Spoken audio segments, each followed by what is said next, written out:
for shelter, airline fares, as well as new and used automobiles. Indexes for medical care, home furnishings, recreation, and apparel also jumped last month. The index for dairy and related products rose nearly 3%, the largest monthly increase since 2007. The indexes for non-alcoholic beverages, cereals, and bakery products rose at least 1.5%. The index for airlines increased 12.6% in May, while the index for used automobiles jumped 1.8%, and the index for new vehicles 1%. This is insane. Let me show you what else we got. We've got a pending, serious economic crisis. CNBC reports the recession will hit in the first half of 2023, and the Dow is headed lower. Amid high inflation that has become the #1 business risk, not a single chief financial officer surveyed by CNBC thinks a recession can be avoided. The macroeconomic view of CFOs informs a bearish stock market outlook, with most expecting the Dow Jones Industrial Average to fall to 30,000 before reaching a new high, which would represent a decline of 9% from its current level and an 18% decline from a 2022 high. The CNBC CFO survey is a sample of views from the C-suite at top corporations and organizations, with this quarter's survey including responses from 22 chief financial officers. Over 40% of CFOs cite inflation as the #1 external risk to their business.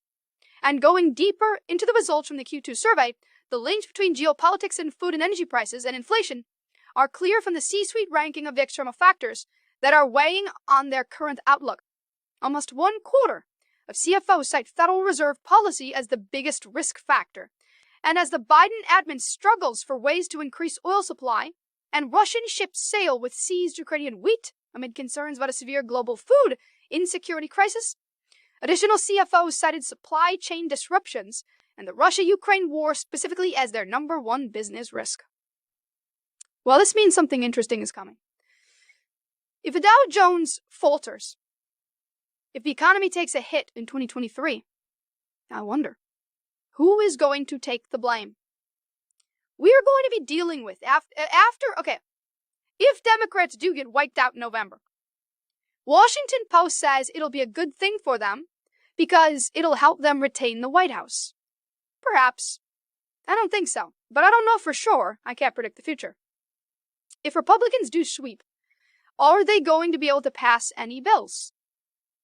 Here's what I think is going to happen.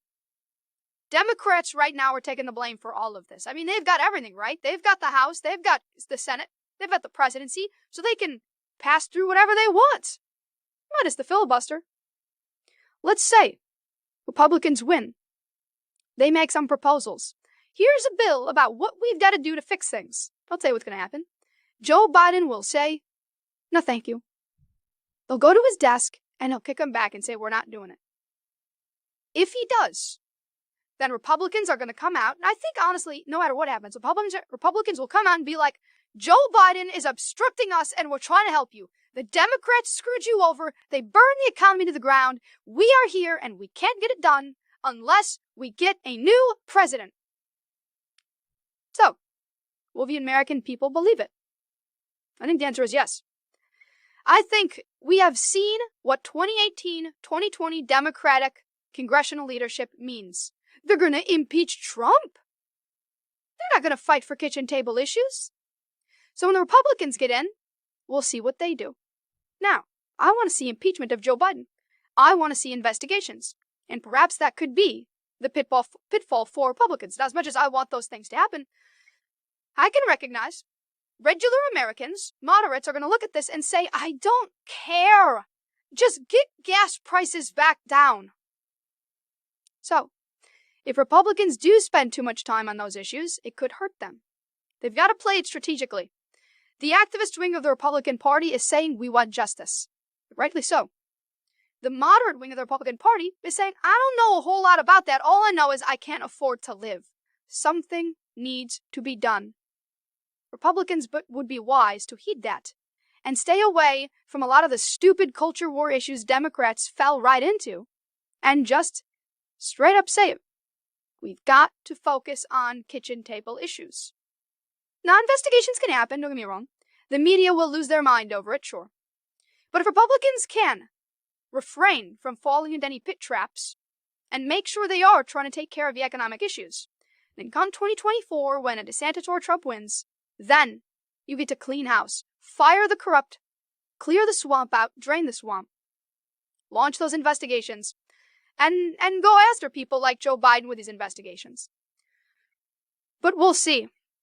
Over on Twitter, Heather Long says groceries up 12%, the biggest since 1979. Chicken, 17.4%, largest ever increase. Restaurants,